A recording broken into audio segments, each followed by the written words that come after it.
Hey everyone, this is PM Sport Talk, the father and son duo podcast. I'm your host Preston, alongside my father Mike and Dad. How are we doing today? Great weekend of sports, especially NFL, the last big weekend of the NFL football season. So let's get into it. All right, well, we're going to start things off here with our first playoff matchup from this weekend, the most boring one of them all, the Ravens and Texans. Yeah, by far the worst one. It started out halfway decent, 10-10 at the half.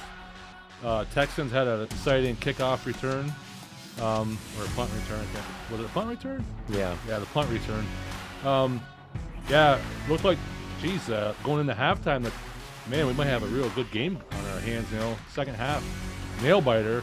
But then Ravens come out right away, get a touchdown, and just never looked back. They pretty much dominated that second half. Texans didn't produce much offense at all. And, the Lamar, he did his thing. He didn't play very good in the first half at all, but in the second half, he played good. He was running, throwing, doing what he does. And, the Ravens pulled away. And that was our really only, game that was decided long before, the fourth quarter. The rest of the games were all pretty good. But that game there, it was pretty much over after that. I think pretty much over after that first drive of the second half, I thought, because Texans just didn't do anything at all in that second half. Yeah, they scored no points in the second half. The problem was they weren't getting the pressure on Lamar that they were in the first half. Lamar Jackson just couldn't create any offense. They got that touchdown drive to Nelson Aguilar, but then, when the second half came, Lamar settled in and did his thing, and that's why he's the MVP this year. Yeah, you're right on with the pressure. That first half, especially near the end there, they sacked Lamar. Wasn't it like 2 or 3 times in a row? Just boom, boom, boom. But in the second half, they got nothing on him, and he was able to freewheeling back there, doing pretty much whatever he wanted, and that was it. They kept doing the fakes, and the Texans were just biting on Lamar's fakes every single time. Yeah, the defensive end there, he was, like you said, he's just biting, and he's supposed to stay, kind of, in the middle there, and kind of play it out and see which way it's going to go. But like you said, he was going for that fake every time, and it just killed him. Yeah, a bunch of stuff that just went wrong for the Texans in the second half. They got no offensive touchdowns the whole game. Their only touchdown came on special teams, as you said, and their defense just blew it in the second half. That's really what it came down to, a second half collapse. But there's no doubt that the Texans had a great season. No one expect them to be here. Ryans and Stroud should be proud of themselves. They're probably getting awards. Heck, maybe even Anderson could get an award too. So they got a bunch of they got a bright future, to say the least. Oh, definitely. Yeah, they're going to be as of right now, they might be the best team in that division going forward, because I don't trust Jacksonville at all. And who knows with the Colts, and obviously Tennessee's in kind of rebuilding. So, I would look for great things from the Texans going forward. Like I say, they're just not ready for that stage. They're not as good as Baltimore, but give them another year or two, and they might be right there. So, great season for them, and you kind of expected Baltimore to kind of pull that one out. Transitioning here, another team that could fit that criteria is the Green Bay Packers. The Packers and the Niners faced off this weekend, and it really was a great show between Jordan Love and Brock Purdy.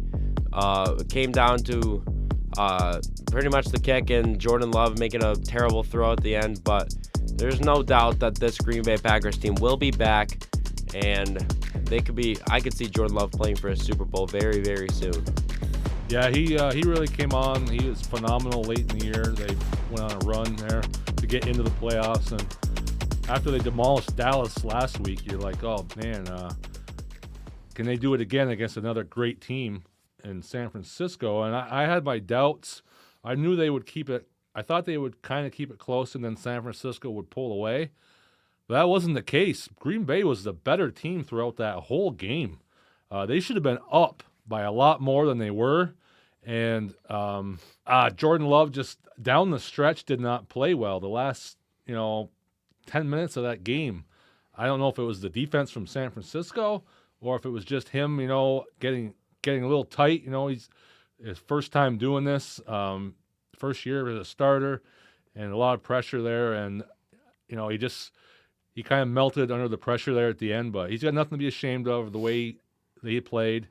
He just would have been great if they could have just finished that game out because they were by far the better team that whole game. It's crazy that that was the game you said that someone had to beat San Francisco. Now you think they're got a free ride to the Super Bowl, but man, Jordan Love, I feel like if Anders Carlson would have made that kick, even if McCaffrey scores, they tie the game up. That's just a throw Jordan Love doesn't make, and he'd be more comfortable in that position. But it's still just not a good look there on that read. But throughout the whole game, he was phenomenal. Just tragic way to end their season. But yeah, it's just too bad. Yeah, I don't really know what he was doing there. You just hadn't seen him do that in a long. You saw that earlier in the season from him, right. But then in these last 6-7 games, he's been phenomenal. And like I was telling you the other day, basically the starters on that San Francisco team hadn't played in 3 weeks because they didn't play the last game of the season. Then they had the bye week, and then they're playing this week. They hadn't played since like the second to last game of the season. So they were maybe a little rusty, just out of sorts, not in rhythm. And I really feel like that was the game, like you just said, that you could have taken them. You could have got them. But now I think they squeaked by, got lucky to win this game. And I think you're going to see a much different San Francisco team coming this week. I think you're going to see the team that we've seen all season, barring a couple injuries, barring a major injury, Deebo Samuel. That's an X factor right there.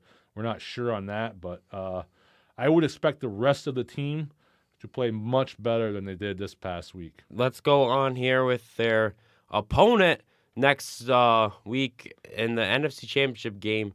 The way they got there, the Lions and the Bucks, that game, what do you think on that? Yeah, that game, that was a lot closer than I thought it would be. I thought Tampa would, another one where I thought Tampa would keep it close, and then Detroit might just kind of pull away in the end, but that kind of happened, I guess. But then Tampa came right back at the end and made it interesting. But that game was close all the way through. Tampa played a great defensive game. Goff really showed me something in that game. He played really well. Didn't make any mistakes. Jahmyr Gibbs you saw why they drafted him so high in this game. He played a great game. Give it up to Baker Mayfield, though. He threw for like 300-some yards in that game. He showed me something for a guy that I thought was washed up before the start of the season. He really played well, and Tampa was right there. But Detroit, they're at home. That crowd, they're just a little bit better team than Tampa, and they won it by 8 at the end. But that was another good game on Sunday. One of 3 good games, as we mentioned already. The Texans game wasn't that good. But, yeah, like you pretty much got everything down there. It's pretty cool. After that Derek Barnes interception, see the Tirico and Collinsworth just like shut up and let the crowd talk. And that really was a cool moment there near the end. Yeah, Tony Romo could take some advice from them for that because he does not shut up. But, yeah, you're right, though. Great atmosphere. That place is great. I wish the San Francisco game this weekend was going to be in Detroit. Because that place, I've never heard it so loud about it. Great. That's just great. Those fans are just yearning for something to be celebrated. It's got 2 great playoff wins, and, man, if they could get another one, of course, it's going to be on the road, but, yeah, it's just great to see a team like that has been so bad for so long, and now they're in the NFC Championship game. It's just great for those fans, and that's just awesome atmosphere. It's just like you said, a great atmosphere. The crowd getting loud there. It was a great win for Detroit. They played dominantly on offense. Mayfield tried to sneak back in there a couple of times, but It's just Detroit's offense that really closed the door on that game. And they didn't really get much pressure that game. Yeah, they didn't get a lot. What's his name? Aiden Hutchinson got a sack, I believe, there. That's it. And that was it, right? Yeah. He's pretty much their only really good pass rusher, though. They don't have a lot of good pass rushers on that team. They're kind of a bend don't break defense. They they rely on their offense to win the games, and defense just just keep it close and let the offense pull away. But yeah, just great atmosphere at Detroit, and I'm a Detroit fan now because of all the teams that are left, they're the one team that I'd love to see win it. I've been a Detroit fan ever since the Steelers got eliminated. So Yeah. I mean, I've always liked Detroit. yeah, same. You always root for the underdog like that because all the teams left now are just teams that have won Super Bowls and are dominant teams in the last few years. So it'd be nice to see a team like that actually get there. Yeah. There was some stuff going on between Bucks quarterback Baker Mayfield and safety CGJ Chauncey Gardner-Johnson. Basically, it was all about film.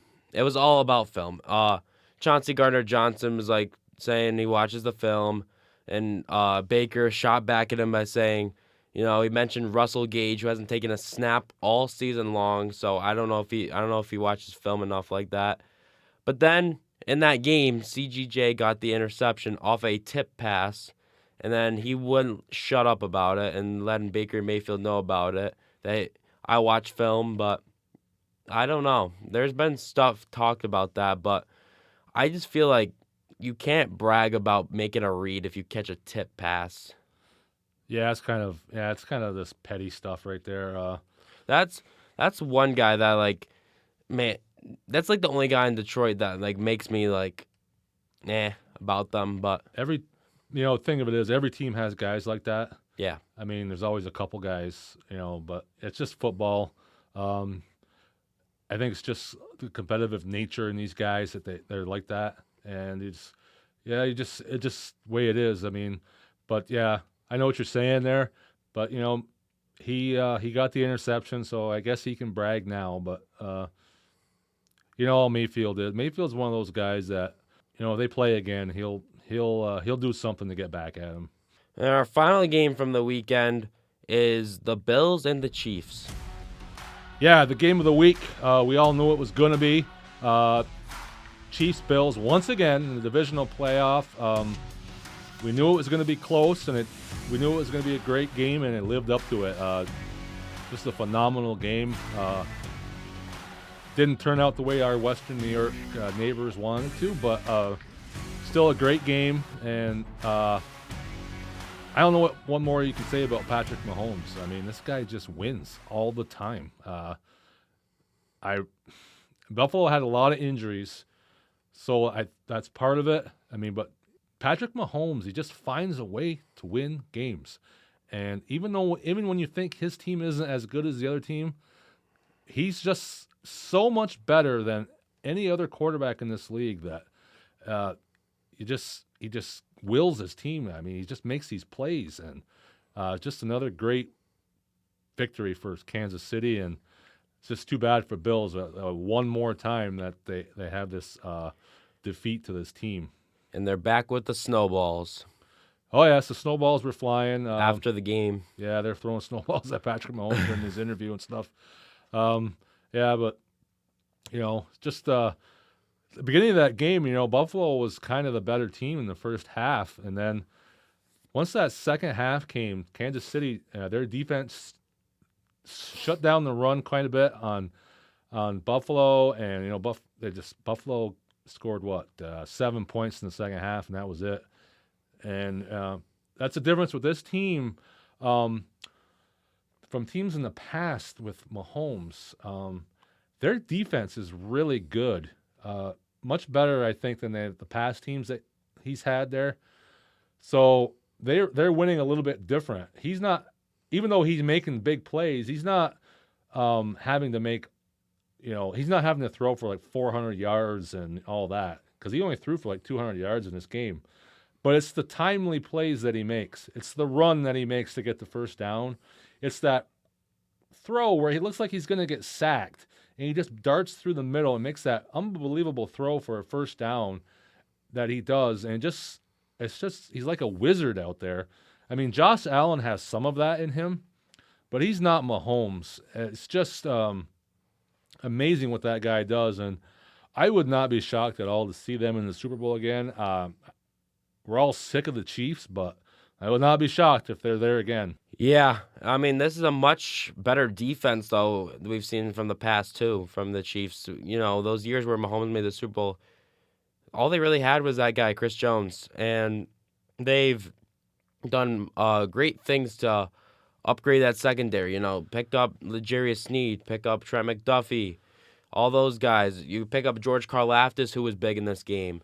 Yeah. And that's really helping Kansas City win these big games down the stretch. Absolutely. It's McDuffie's an all-pro this year.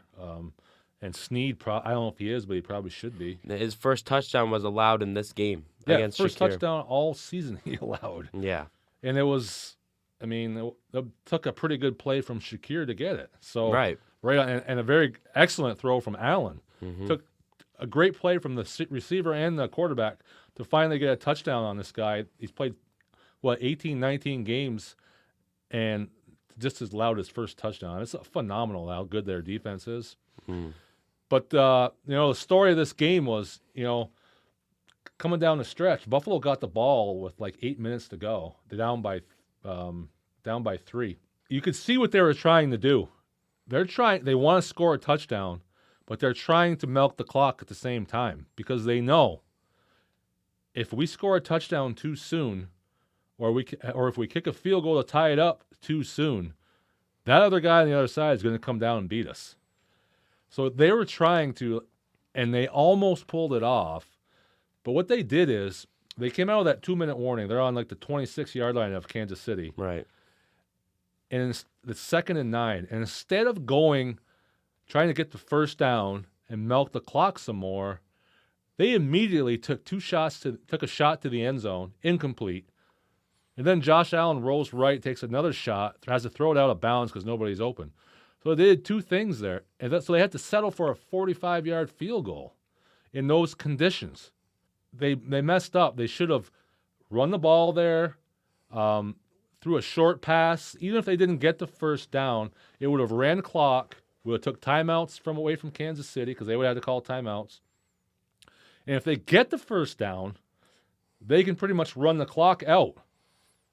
Mm-hmm. And either A, get the touchdown to win it, or B, get the field goal to at least tie it. But when they threw those two incomplete passes, they messed it all up. They were doing so well up until that point. They took almost 6 minutes off that clock, or they did take 6 minutes off the clock. But by throwing it made no sense to throw a ball into the end zone there. I don't know if Allen did that on his own or if that was the play call. But because if you score there, there's still almost 2 minutes left. You're giving Patrick Mahomes 2 timeouts and almost 2 minutes to go down the field and beat you once again. And by throwing those two incomplete passes, now you're settling for a 45-yard field goal just to tie it. And then then all he has to do is get a field goal to beat you. So they really messed up with those two play calls right there after doing such a great job. And that's the game. That was a game that they could have won there. But they just did, once again, some suspect play calling at the end. And it seems like Buffalo they'll play a very good game, and then when it comes right down to the end against this team, against Kansas City, they just mess up right at the end, and they can't get over that hump. And I don't know if they ever will. They just can't beat this team, and I don't know. It was all set up for them having this game at home, and those two plays really doomed what could have been a Buffalo berth into the AFC Championship game. That play where he threw the end zone shot to Shakir, Stephon Diggs was wide open on a drag route. He could have easily just checked it down and got the first down. Yeah. I mean, we've seen it in the past. I get what you're trying to say. The 13 seconds with Mahomes. I mean, it seems like any time you leave on this clock, it's enough for Mahomes to just go down and score. You know he's going to do it too. It's not. He's like Brady. Those two guys, you have to play against other teams. You can play just to get the. Let's just get the touchdown to go ahead, and whatever time's left, we'll deal with on defense, right? But against those guys like Brady and Mahomes, you have to score, and you have to bleed the clock at the same time to make sure there's no time left for them, because they're going to beat you. And that's what Buffalo was trying to do, and they almost did it.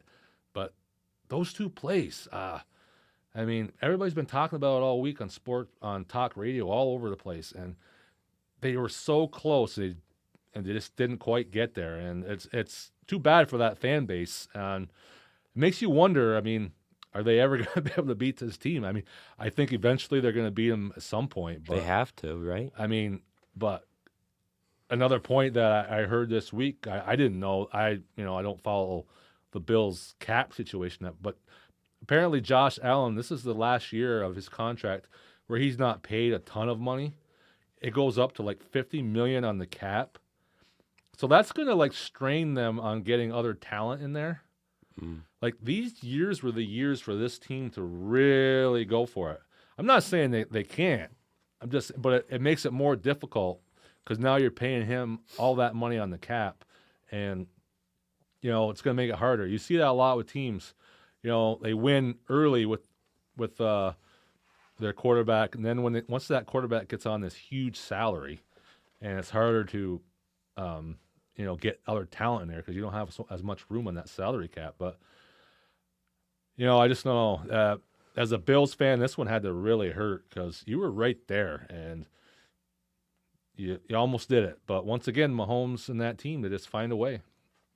Yeah, not to mention the fact that the Bills had everything for them. They were a home game. They were on fire. They went from, what was it, 11 seed all up to 6 to 2. Yep. I mean, they had everything for them going for them, and they still found a way to mess that up. Yeah, it's too bad. Like you said, they went from 11 all the way up to 2. And the injuries on defense was a huge part of it.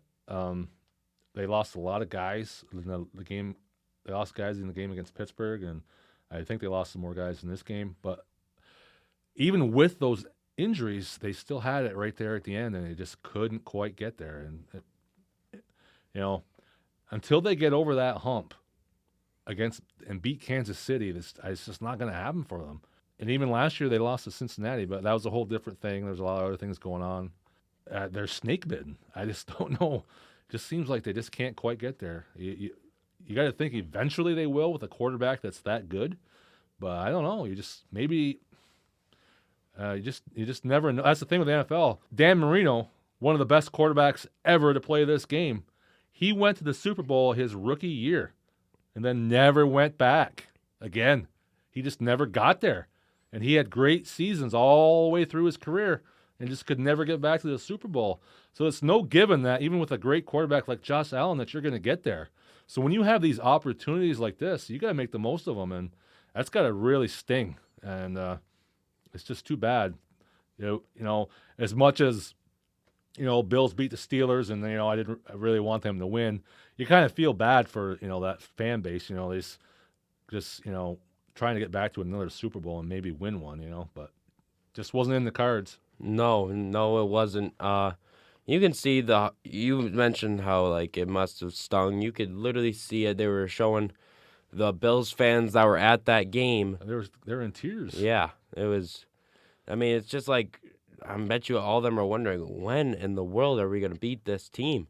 And it's just, they just haven't proven that they can do it. And Bills fans say over and over again, and I just this is our year to beat Mahomes, but you got to show us that you can do that. We can relate as Steelers fans because the Steelers were the second best team in the AFC for a lot of years. And guess who they had to play New in England. the AFC Championship games? New England. You know how many more Super Bowls Ben Roethlisberger would have been in and maybe could have won if it wasn't for Tom Brady? I mean, when you get quarterbacks like that, you just can't beat. And that's kind of the way this is. Mahomes and Allen are the same age. So he's going to be there with Allen all the way up. He's got to beat him eventually to get there. I mean, Roethlisberger could not beat Brady. No. Um, And he wasn't the only one that couldn't beat Brady. Manning, some years, he was like, Yep. he had his numbers, but there's years where he didn't beat Brady. That one year where Jalen Ramsey came on the rise with the Jacksonville Jaguars, they were right there, but they couldn't beat Brady in the end. There's so much teams that just could not beat Brady. Even Phillip Rivers. There's so many. and that's how Mahomes is the new Brady. And he's more talented than Brady. He actually is. So he's not going away unless he has some big time injury, and you don't wish that on anybody. He's going to be there for the next 10 years. So eventually they're going to have to beat him to get there. So I mean, the only Super Bowls that, and I hate to say this, that Pittsburgh got to with Roethlisberger, Brady got beat out by a different team, Yeah. or he got hurt. The one year he got hurt, I think the Steelers went. And so, I mean, there's that guy. There's always that one guy that just seems to be there. And for Buffalo, it's Mahomes, and they're going to have to find a way to get past them somehow. Now that I brought up that point about many teams not being able to beat Brady, there's many teams that haven't been able to beat Mahomes. I mean, that dominant Titans team who steamrolled the Ravens with Derrick Henry and Ryan Tannehill on that offense. Yeah. Texans were up 24-0, but Deshaun Watson, they didn't beat them. I know. You thought, oh, geez, they're going to get them. Niners were up 20-10 at halftime in the Super Bowl. They didn't beat them. I thought they were going to win. It looked Mahomes. It was in the fourth quarter they were up 20-10. Yeah. And he comes back and beats them. Yeah, and just like Brady beat the Falcons, down 28-3, comes all the way back and beats them. Mm-hmm. Those guys are generational players. You don't see guys. There's like 2 or 3 of those guys in a lifetime that you see. And for us, it's Tom Brady. And now, surprisingly, Mahomes comes right after him. Usually you'll have a guy like Brady, then you won't see a guy like that for like 10 years. But, you got Mahomes right there, right behind him. Yeah, and they faced off in the AFC Championship game a couple years ago as well. I saw a stat yesterday. The last time that the Chiefs or the Patriots were not in the AFC Championship game? It was Roethlisberger and Sanchez, 2011. 2011. 2011. Roethlisberger versus Mark Sanchez. Imagine that. 13 years ago. Jets and Steelers. That's the last time one of those teams wasn't in the AFC Championship. Think about that. That's amazing. Isn't it? They'll be right there again next year. Even if they don't win, and Baltimore beats them, they'll be right back next year, right there probably. When you have a quarterback that's that good, the rest of the team doesn't have to be great, Right. He just carries them, and they actually have a great defense now, or maybe not great, but very good defense. So, yeah, look out. I mean, I hope. Yeah, I hate it because you don't want to see them year after year, because we all hated the Patriots. Got so sick of seeing them year after year after year, and that's what we're going to see with this team. So you got to hope that a team like Buffalo or somebody comes up and, maybe Houston, Baltimore, maybe this year, somebody beats them out, because they're always right there. I mean, Well, now that we went over all the games, let's go over our predictions from last week, and we'll make some AFC and NFC Championship predictions. That is the second to last predictions we'll make. yeah, I got lucky at my predictions this week. Last week I was horrible. This week was much easier. I really felt like the favorites were probably going to win this week.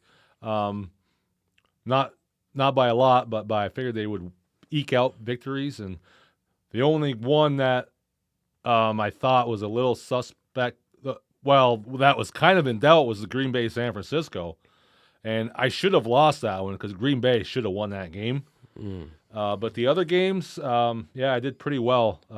I think the only one I was majorly wrong on was the Texans, and then I was so close on that Green Bay pick, and then I got the Lions and Chiefs right. So yeah. So, well, you said the favorites. The Chiefs were not the favorites going into that game. Well, no, you're right. They weren't. I still look at them as the favorite. In my mind, they were the favorite. Yeah, same. I think the only reason they weren't is because it was in Buffalo. Yeah, that makes sense. So, yeah. But you're right. No, they weren't the favorite. The Bills were actually the favorite. Yeah, so now, with that being said, let's go on here, Dad, to our NFC and AFC Championship predictions. Last big Sunday, in my mind, the last good Sunday of football we have of this season, because Super Bowl Sunday is all about festivity, the festive of the Super Bowl, and then there's a game not until 6:30. But this is the last kind of normal Sunday where you have two games, Let's start with the NFC Championship game, the Lions and the San Francisco 49ers. Yeah, like I was saying earlier, I think San Francisco kind of got woke up by that game against Green Bay. If they didn't, then there's something wrong. I would expect them to play much better. I think Green Bay's defense is better than Detroit's too. So I'm a little worried about Detroit holding up in this game.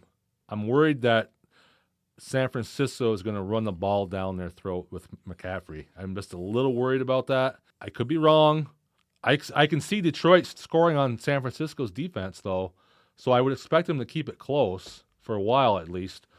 But I really feel like San Francisco will, like I thought they would do against Green Bay and pull away in the second half. I think that will happen in this game. I would expect this game to be within a touchdown in the third quarter. Then San Francisco pulls away in the fourth. That's how I see it going. Kind of like a 31-21 kind of game, something like that. All right. That's how I see this game going. I've been saying it all week. I'm going to pick the Lions in this one. So I think Jared Goff and that offense is legit. People forget often that Jared Goff was on a Super Bowl team back in 2018 against the with the Rams. Played very well. Not in the Super Bowl, but up to it, he played real well. Right. And I think that he's used to these big games, and I just don't see Brock Purdy handling the pressure very well in this NFC Championship game. I mean, you could be right. He did not play good against Packers. He never really got a chance to play in a big game either because he got hurt against Philly in that NFC Championship game last year. So this is really his first big test in an NFC Championship game because last year he wasn't 100%. They were going from Josh Johnson to Christian McCaffrey at quarterback. It was a mess. But I think the Lions make the city of Detroit happy and bring them to the Super Bowl. I hope you're right. I'd love to see that because I don't want San Francisco in there. I don't want to see them in there. They're there all the time. Let's get somebody new in there. I hope to God you're right. I don't have a lot of confidence, I guess. But I think you're underestimating the Lions' defense a little bit too. Maybe I am. Yeah, maybe they'll show me something. The X factor, like I mentioned earlier, and about the injury to Deebo Samuel, that's a big one. Yeah, he's right now. He's kind of 50-50. They're saying. Yeah, he might play, he might not.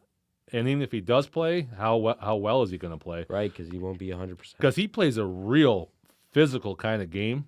So if he's injured, he's not going to be the same type of player. And you saw on Saturday how Purdy was without Samuel. He was not very good. Yeah. So that's a big one. So that can kind of bring San Francisco back towards Detroit. Kind of level the playing field a little bit. So that's a big injury. So. I'm going off the pretext that he's going to play and play decent. That's why I'll say San Francisco. But, hey, if he doesn't, man, who knows? Detroit might pull off the upset. Yeah, we're just going to have to get some updates throughout the week on Samuel and see how that goes. So now I think the best game of the weekend by far, well, not by far, but best game of the weekend, Ravens and Chiefs. This one's a tough one for me. I'm confident in my pick in San Francisco, but This game, I don't really know where to go. Like, I mean, the way I talked up Mahomes in our last segment, I guess I probably should pick Kansas City. But it's that Ravens defense is so good. But I think I'm gonna go with Kansas City in another nail biter, another same type of game that we saw last week in Buffalo. I don't know what the weather's supposed to be like in this game. I know it's not going to be cold like Buffalo. I'm assuming like in the 40s maybe. So weather shouldn't be an issue unless it's raining. If it's raining, I favor Kansas City because I think Mahomes can throw the ball in any kind of weather. And I'm not so sure about Lamar. If it's raining and stuff, he might, he's going to run. But I'm going to go Kansas City. I'm going to go that same score. I just beat Buffalo. Well, not the same. The same score that San Francisco beat Green Bay, 24-21. I'm going to go with that score because I don't think it's real high scoring, but Kansas City ekes it out in the end. Lamar maybe gets a little tight in this game. He hasn't performed well. Other than last week, second half, he has not played well in the playoffs. And the pressure's on him. There's no pressure on Mahomes in this game. None. Not that it would matter, but there's none on him because Baltimore is the team that's expected to win. And all the pressure is on Lamar. So let's see how he handles it. Well, I'm going to go the opposite. I'm going to say Ravens win. So I think that defense is going to be key to getting to Mahomes. I think this is the year where Lamar just proved himself to be that guy for the Ravens, and he gets to the Super Bowl. He really wants to deliver on that promise. If you remember when he got drafted to Baltimore, when they traded back into the first round, picked up their guy, and he sat behind Flacco, he said on that draft podium, "You're going to get a Super Bowl out of me," and he promised that. So I think Lamar's going to fulfill that promise halfway. He's going to get there. The Chiefs, it's really going to be on their defense as well if they want to stop Lamar Jackson in this offense because we know their corners, we know they're good, but can the interior and the linebackers stop Lamar? That's the question going into this game. And I'm going to say Ravens win a very close one, 31-28. Yeah, I mean, I could absolutely see that. It could go, I could see it going that way, or I could see it going the way I said. And then it's a tough game to pick. I didn't make a score for the Lions game. I'm going to say that one's close as well. I'm going to say 30-24. All right, I like it. That Chiefs-Baltimore game, that's a tough game to pick because I don't know about you, but I can't stand either team. So we can't root for the Ravens, right? Because we're Steelers fans, and Kansas City's always there. And you got Travis Kelce and we just got to root for the Lions. Taylor Swift. So what? We just got to root for the Lions. That's why I want the Lions. And you know what? If it is Baltimore that wins against Kansas City, whoever they play is going to be a rematch from earlier in the year because they beat Detroit and San Francisco. And I always liked the team that lost in the rematch. You know what? It's taken away, too, that home field advantage for the Ravens in that Lions game. Right. It's a totally different game. It's going to be inside, which which Detroit loves to do, is play inside. Yeah, they play indoors all the time at home. I would love to see Detroit and Baltimore. That'd be a great, two teams a matchup you've never seen in the Super Bowl. Right. So, I hope we get that. It's going to be interesting to see what happens this weekend. I cannot wait for the championship weekends to see who will play in the big game. Well, Dad, from last night in Chicago, the Suns and the Bulls with 6 seconds to go. They are lining everything up here. Here we go. Durant going to shake free. They get it into Nurkic. Bounce pass to Durant. Double clutch for the win, and it's good. Kevin Durant does it once again. What a great shot from Kevin Durant. He's expecting nothing less from that guy. One of the best scorers the game has ever seen, and just proves it once again. Here we go, Dad. 3rd down and goal in the Chiefs and Bills game. Allen rolls, and he's juking out and throws to the end zone. What a catch from Shakir, and a great throw from Allen. Great effort. Touchdown, Bills. Unbelievable throw from Allen rolling to his left. That's so hard to do. Shakir keeps those feet in bound. They beat Snead for the first time this year. Coming from, again, the Chiefs and Bills' dad, Mahomes.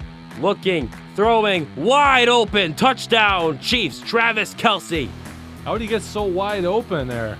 Nobody around him. What a missed coverage from the two Bills. And just a great celebration there by, in the booth too, Kelce. Dominance for the score. Well, Dad, coming from Bucks and Lions, Mayfield looking to make an effort. Intercepted! Derek Barnes, and that'll do it. What a play from veteran Barnes there. What was Mayfield doing on that play?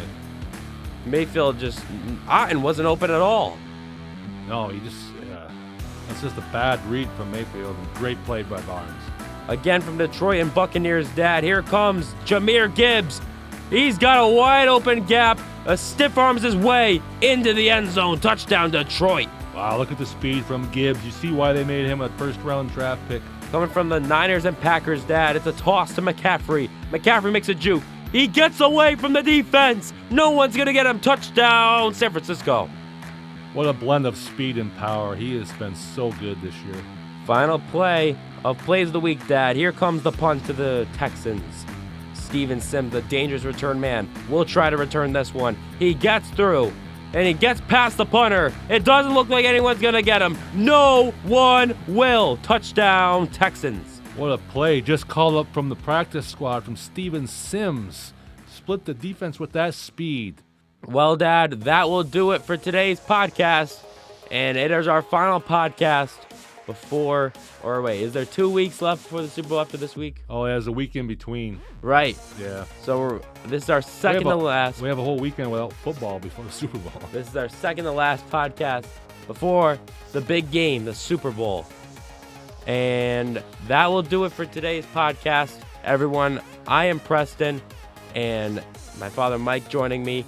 And just thank you all for the support recently.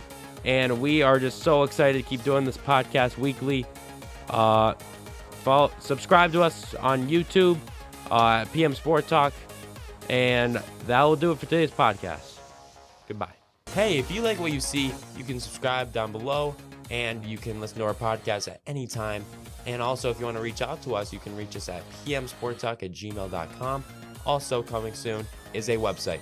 Thank you all for listening. Have a good one.